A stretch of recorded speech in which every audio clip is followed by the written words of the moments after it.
এজন্য বিষ্ণু বললেন, যে ব্যক্তি সূরাতুল মুলক নিয়মিত তেলাওয়াত করবে, এই সূরাটা কিয়ামতের দিন ওই তেলাওয়াতকারীর জন্য আল্লাহর কাছে সুপারিশ করবে।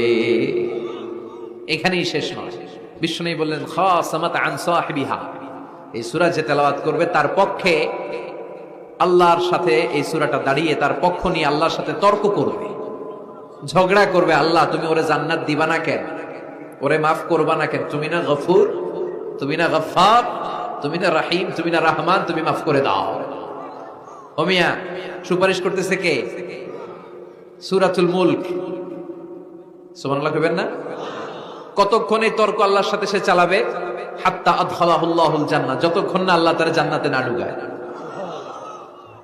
এখানেই শেষ নয়, বিষ্ণু বললেন মান ক্বারাআ বিহা ফি লাইলাতিন ফাকাদ আকসারা ওয়া আতাবা, রাত্রি বেলায় যে এই সূরাটা তেলাওয়াত করবে ওই পুরো রাতটাকে বরকতময় করে দিবে কে? এজন্য বিশ্বনবী বলেন, আমি চাই আমার সব উম্মত এই সূরাটা মুখস্থ করে নেক। আমার চাই আমার ছোট বড় আবাল বৃদ্ধ বনিতা সব উম্মতের হৃদয়ের মধ্যে এই সূরাটা গাঁথা থাক, মুখস্থ থাক, হিফজ করা থাক। আমরা বিশ্বনবীর উম্মত না? কথা কর। নবীর এই আশাটা আমাদের পালন করার দরকার আছে না নাই? আমরা কি পারি না এই সূরাটা মুখস্থ করে রাখতে?